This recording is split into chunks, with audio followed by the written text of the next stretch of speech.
Olá pessoal, tudo bem? Bom dia, aqui é Fábio Pirajá, esse é o Projeto Memória Capixaba. Hoje é sabadão, né? Tô aqui no estúdio e hoje tem obra aqui, né? Como é um prédio comercial, então obras, mudanças só no fim de semana. Hoje é sábado, então tem uma obra aqui, tem um cara quebrando tudo aí, aqui perto. Mas vamos lá. Eu vou fazer um vídeo rápido hoje para falar desses mapas da Biblioteca Nacional da França, a Gallica.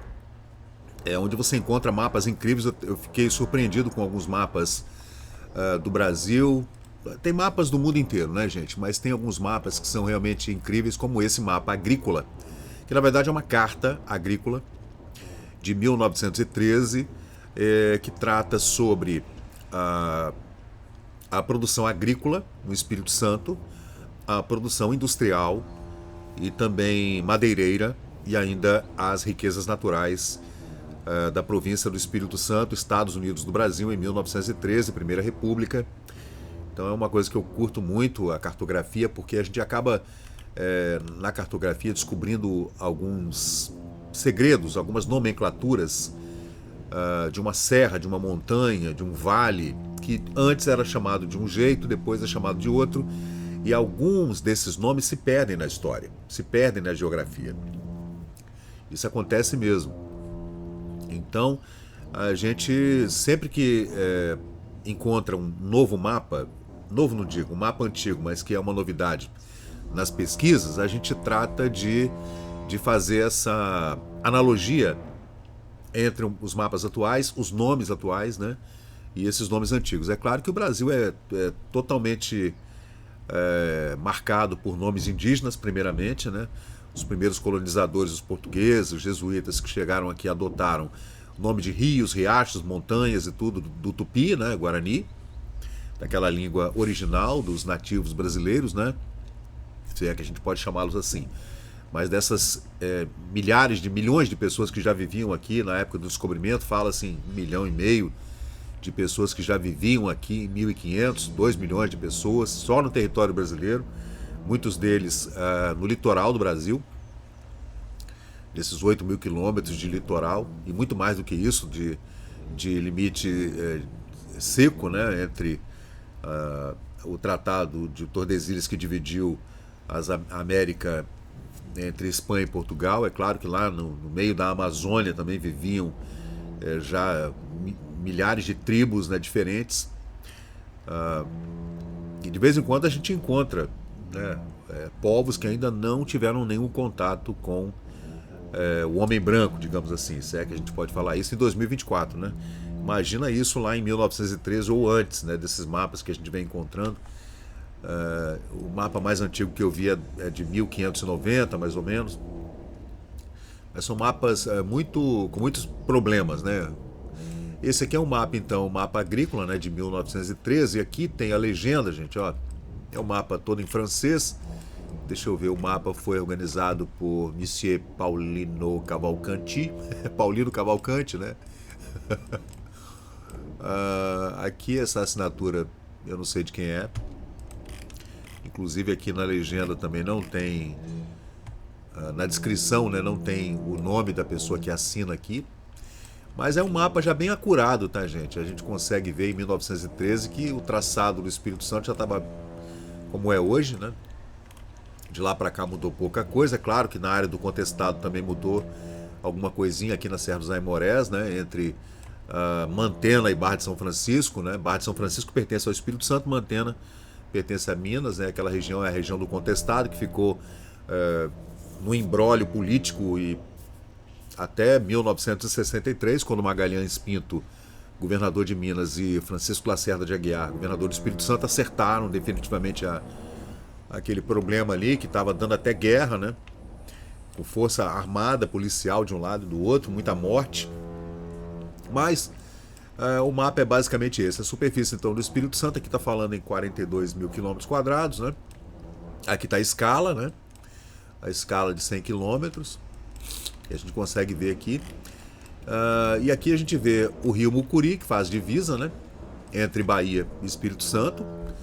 Esse é outro contestado que foi resolvido também nos anos 1920, mais ou menos, 1930, no período em que Florentino Avidos era o presidente do Estado do Espírito Santo. E aqui a gente vê então o rio Itaúnas, né? Aqui Conceição da Barra, aqui a gente vê as colônias, né, de São Mateus, Conceição da Barra, Barra Seca, né? E alguns rios, por exemplo, né, aqui o rio Mariricu, Rio do Norte. Aqui em cima fica o Riacho Doce, né, que antes era divisa entre Espírito Santo e Bahia. Aqui a gente vê onde desemboca o Rio Doce, lá na Regência Augusta, né? Esse é o Rio Doce, gente, o maravilhoso Rio Doce, um dos maiores rios do Brasil, que vem lá da Serra do Espigão, né? Serra dos Aimorés, em Minas Gerais, que foi um problema também entre Minas e Espírito Santo aqui. E todas as lagoas aqui, inclusive a Lagoa Juparanã, Juparanã-Mirim, aqui a Ilha do Imperador, porque Dom Pedro II esteve aqui em 1960. Aqui Linhares, né? Aqui o rio Piraquiaçu, Piraquimirim, estão aqui. Aqui o rio Fundão, Nova Almeida, né? E aqui a gente vê Vitória, Baía de Vitória, está aqui o Queimados, a Cariacica, o Mestre Álvaro, né? Todas as ilhas aqui, o rio Jucu, né, que vem lá da Serra do Campo e vai descendo. A gente vê aqui, ó, Serra da Chibata, Serra do Espigão e todas essas serras. O Espírito Santo é todo protegido por serras assim, né, gente? Aqui o Cachoeiro, Itapemirim, né? Aqui o rio Itabapuana, aqui a gente vê o Benevente, Guarapari, né? Anchieta, Castelhanos, Piúma, Itapemirim. Aqui a divisa do Espírito Santo com o estado do Rio de Janeiro, né? Na barra do rio Itabapuana, que está aqui, ó, aqui é o rio Itabapuana. Mais abaixo a gente poderia ver aqui o rio Paraíba do Sul, que já é Rio de Janeiro, mas antes também era estado do Espírito Santo, até Campos, né, que pertencia politicamente à comarca de Vitória durante uns 100 anos mais ou menos. Aqui o Alegre, Castelo e tal. E toda essa legenda aqui, gente, está muito bem explicada aqui, ó. Esse triângulozinho preto é café, né? O outro abaixo aqui é milho e feijão, o cacau, né? Aqui a manioc, que é a mandioca, né? Aqui o arroz. E aqui a gente vê a produção pecuária, a extração de madeiras, né? Aqui essa legenda aqui é para a capital e aqui vilas e vilarejos e vilas, né? Essa bolinha pequenininha preta e uma bolinha maior são as vilas. E essa cortada aqui, que parece um Pac-Man, é a capital. Então vamos ver aqui a capital Vitória, está aqui com a sua... Cadê a legenda? Vamos ver se bate. Está aqui a legenda, ó. Bacana. E aqui são as pequenas vilas, é o Porto de Cachoeiro, lá no rio Magaraí, rio Santa Maria, né? Que vem lá de Santa Leopoldina. Tá vendo as bolinhas pequenininhas? A Vila de Viana, a Vila de Santa Isabel, Guarapari já é um vilarejo, né? Guarapari e Anchieta já são vilas maiores, Piúma é um vilarejo, tá vendo? Itapemirim também, Alegre, Castelo, são todos vilarejos aqui segundo a legenda aqui de 1913. Agora, vamos ver o café, né? Olha só, não, vamos ver primeiro o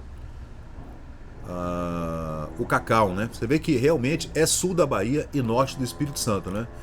Como a tradição demonstra desde sempre, que a Bahia sempre foi um grande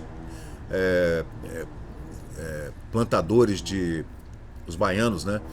Grandes plantadores de cacau. A gente também sabe da crise do cacau ali no início do século XX, final do século XIX. Teve uma grande crise lá, inclusive depois com a crise de 29, do crash da Bolsa em Nova York, que atingiu a agricultura cacaueira na Bahia e no norte do Espírito Santo.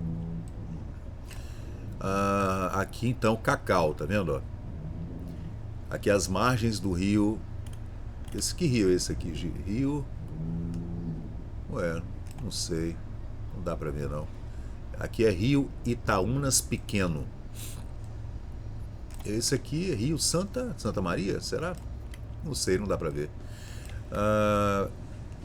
Aí, gente, aqui então nesse local aqui, já na divisa, lá pertinho do Mucuri, Itaúnas, plantações de cacau.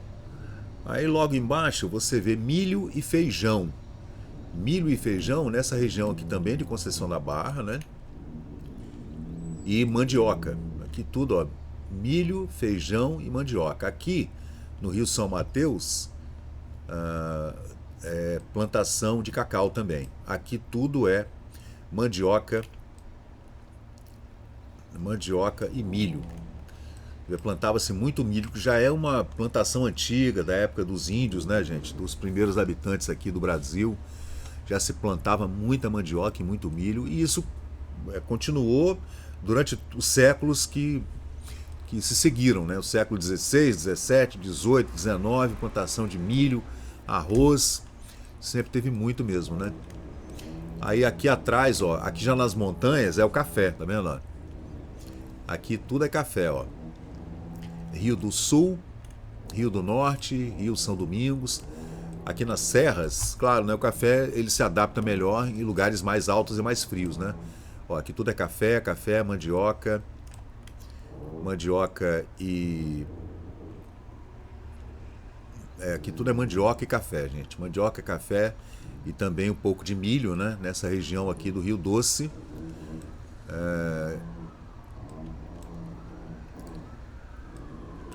E descendo aqui até Nova Almeida, que tudo é café, gente, ó, Santa Leopoldina, no Porto de Cachoeiro de Santa Leopoldina, aqui, ó, tudo é café, na divisa com Minas, né, lá no Espigão, ó, na região de Castelo, tudo café, isso em 1913, com o governo brasileiro subsidiando, né, esse café, comprando, né, e depois nós tivemos uma crise grave do café, até lá pelos anos 1920, aqueles cafés eram todos queimados nos armazéns porque não tinha para onde vender. O preço do café caiu muito, o preço do café brasileiro caiu muito na bolsa internacional.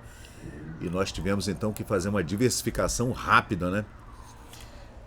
Para acabar com esse problema da produção de café que acabou entrando em colapso nessa época. E o Brasil teve que, na marra, fazer uma diversificação porque existiam outros países plantando e exportando café. Agora aqui tudo, gente, ó, é madeira, tá? Essas cruzes aqui, ó, tá vendo? As margens do Rio Doce, nessa época e antes até, houve uma extração de madeira muito forte, muito grande, porque todo o Rio Doce era margeado por grandes florestas, né? De madeira de lei, madeiras espetaculares, jacarandá, aquelas madeiras de lei mesmo, então, com aquelas árvores centenárias, né? E o rio, claro, você consegue colocar as madeiras no rio, ou elas vêm boiando, ou vêm em cima de balsa, né? E lá você consegue fazer a extração das madeiras e trazê-las pelo Rio Doce até lá no estuário do Rio Doce, lá na Barra, né? Colocar nos navios e levar para o Rio de Janeiro, porque o Rio de Janeiro era a capital do Brasil, era lá que havia a grande concentração de construtores que precisavam de madeira, né? Então nessa época realmente essa região aqui foi muito desmatada, né? Muito mesmo. Aqui é o famoso Porto do Souza, que fazia divisa entre Minas e Espírito Santo aqui.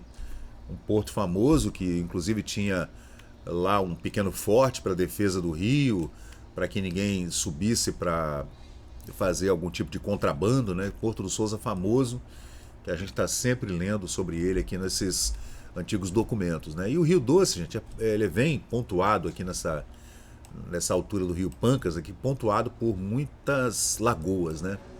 Muitas lagoas mesmo. E aqui nesse mapa a gente consegue ver então toda essa extração de madeira. E essa legenda aqui, aquele triângulo preto no meio, é cacau. Isso aqui tudo é cacau, mandioca, café. E a gente não vê... A pecuária é aquele losango. Cadê? Onde é que tem losango aqui para pecuária? Deve ser no sul, né? Tem um pequeno losango. Cadê? Ué, não tem não? Não dá para ver onde é que estão as grandes fazendas de pecuária, né? Não tô vendo aqui não tô achando nenhum losango. Tá vendo aqui? Cadê o losango? Não tem losango não, perdão, gente. É abaixo do arroz aqui. Não, é esse aqui, né? É esse triângulozinho escuro aí mesmo, que é que é a pecuária capixaba, né? Que se estendeu aqui por essa região. especialmente no sul do Espírito Santo, onde havia uma pecuária muito forte, né? As fazendas ali do sul do Espírito Santo, divisa com Minas Gerais, e também a cana-de-açúcar, que aqui não está, nessa carta agrícola não tem cana-de-açúcar aqui, por incrível que pareça, né? E agora também a gente pode falar um pouco da extração de minerais, né? Que estão aqui, ó. Os minerais, gente, ganesse, o xisto, micaxisto, diorito, diabase, e o solo do Espírito Santo é sílico argiloso com terras leves, sílico argiloso ferruginoso com terra roxa, o terreno terciário de areias, arenitos, argilas, terreno de aluvião e calcário. E o solo é sílico argiloso, argiloso silicoso, úmico e argilo sílico úmico. Do jeito que está aqui na legenda, tá vendo? Gente, é interessante, né? É o terreno arqueano e o terreno terciário e o solo, né? Então tá aí, gente. Esse é só uma curiosidade, um vídeo rápido aqui para mostrar mais esse mapa. Esses mapas, gente, estão todos aqui, ó. Vou mostrar a fonte para vocês. Está aqui na Gálica, né, que é a Biblioteca Nacional Francesa. Então você pode vir aqui, ó, e esses mapas eles ampliam de um jeito, eles foram digitalizados de uma forma muito com muita definição, né, um DPI muito alto, que são pontos por int, né, por polegada. Então eles foram digitalizados com lentes absurdamente grandes, né, então você consegue ver realmente o mapa com bastante detalhes, né. Aí tem mapas do Brasil de todas as épocas, gente, desde o século XVI, aqueles mapas menos acurados, né, com mapas mais bonitos, né, mais interessantes, com mais detalhes, né. Então você vê mapas de todos os tipos aqui na biblioteca. Olha, gente, está aí o Miguel Calmon do Pinho Almeida, baiano, né, que acabou tornando-se um importante nome também aqui na história do Espírito Santo, né? E tá aí, gente, esse mapa, já um mapa bastante atual, né? Do Espírito Santo, que é um outro mapa aqui que eu colorido, maravilhoso, né? Esse mapa aqui tem muita imprecisão também com relação às datas, né? Mas é um mapa de 1910, tá vendo? A escala é de 1 para 5 milhões. Aqui a legenda, ó, ou as convenções estão aqui. Você vê aqui um mapa de 1910, gente, que já é um mapa bastante preciso, né? Com muitos detalhes, tá vendo o Rio Doce aqui, ó. Aqui é a foz do Rio Doce. E é isso aí, gente. Se você quiser, se você é apaixonado por mapas como eu, gosta de cartografia, de estudar esses mapas antigos, né? Eu tenho muitos deles aqui no Memória Capixaba no Facebook. Eu vou fazendo essas coleções e vou recortando e jogando para dentro do Facebook aqui no Memória Capixaba, né? Mas é claro que eu vou salvando aqui no navegador, e toda vez que eu preciso de um mapa, toda vez que eu preciso dar uma olhada, eu já tenho ele aqui, aqueles mapas principais, aqueles que eu gostei mais, que tem mais detalhes interessantes, eu já coloco aqui, já salvo aqui, como esse, por exemplo, que é um dos mapas mais incríveis que eu já vi, né? Com muitos detalhes aqui, com muitos nomes diferentes. Tá vendo a ponta do Piraém aqui, ó, onde é Camburi. Aqui era a antiga ponta dos Tubarões, na época lá dos descobrimentos, né? Chamavam aqui de ponta dos Tubarões, porque tinha muito tubarão nessa região aqui. E aqui é a Baía do Espírito Santo, você consegue ver a Ilha de Vitória com outro formato aqui, tá vendo? Ó? Aqui você vê as Ilhas do Boi, do Frade, tá vendo? O Morro Moreno, tá tudo aí, ó, no mapa de 1878. E com as legendas, tá? Aí você consegue ampliar bastante, estudar para quem faz, né, engenharia, arquitetura, estuda história, geografia, tá tudo aqui. Na Biblioteca Nacional Francesa, na Enciclopédia Gálica. Então é isso aí, gente. Então entra lá no Memória Capixaba, dá uma força lá pra gente, se você puder, né? Se inscreve no canal, também aqui no canal do YouTube, onde a gente está sempre fazendo essas pesquisas, descobrindo uma coisa nova ou outra e trazendo, né, à luz aqui para a gente poder estudar e fazer um paralelo, né, do que acontecia antigamente com o que está acontecendo hoje, não só no campo político, mas no campo econômico, social, né? Tentar entender também essas transações entre Minas, Bahia, Rio de Janeiro e o Espírito Santo, que está bem no meio ali, as navegações, né, a exportação dos produtos que o Espírito Santo produzia e mandava para Salvador, para o Rio de Janeiro, mandava para a Europa. Então, tudo isso, o tráfico negreiro também, que a gente estuda aqui de vez em quando, a lei Albert Dean, que proibiu o tráfico no Atlântico, lá na Inglaterra, adaptada aqui para Eusébio de Queiroz, no Brasil. Também a gente estuda esse tráfico negreiro que foi bastante intenso no século XVII, XVIII. E a abolição, em 1888, a lei do ventre livre, né, a lei do sexagenário, a proclamação da República. A gente está sempre estudando as revoltas para a independência que culminaram na morte de Domingos Martins em 1817, na revolta lá do Recife, em Pernambuco. Também a Revolução Francesa, que acabou desencadeando essas revoltas todas, e a independência dos Estados Unidos em 1776, que aconteceu antes da Revolução Francesa, por incrível que pareça, a gente às vezes se confunde, né? Mas os Estados Unidos se tornaram independentes muito antes da Revolução Francesa. A gente acabou tendo uma ligação direta com a Revolução Francesa por conta de José Bonifácio de Andrade e Silva, que esteve lá em loco, né? Era um homem, o maior brasileiro, na minha opinião, um grande intelectual brasileiro, um maçom, que acabou trazendo aquelas ideias iluministas para o Brasil nessa época, transformou Dom Pedro I num brasileiro que acabou tornando esse desejo de independência do Reino de Portugal e Algarves numa realidade em 1822, por conta da influência da maçonaria e dos irmãos Andrada, né? E acabou que José Bonifácio depois tornou-se tutor do filho dele, Dom Pedro II, impressionante tudo isso. Foi exilado, voltou, brigou com a família imperial brasileira e depois se reconciliou e tudo. E a gente está sempre analisando essas pequenas nuances, né, que são interessantes para a gente entender de onde nós viemos, todo esse caminho, e onde nós estamos agora e para onde nós pretendemos ir, né? Então é isso aí, gente. Muito obrigado. Eu sou o Fábio Pirajá. A gente volta com mais vídeos aqui no canal. Esse é o Memória Capixaba. Por favor, deixa um like lá, se inscreve. Valeu, obrigado. E chegamos ao final de mais um vídeo aqui do Memória Capixaba. E se você curtiu o conteúdo, por favor, deixe seu like, compartilhe aqui o nosso canal e inscreva-se para mais novidades. Até a próxima e muito obrigado por participar aqui do Memória Capixaba.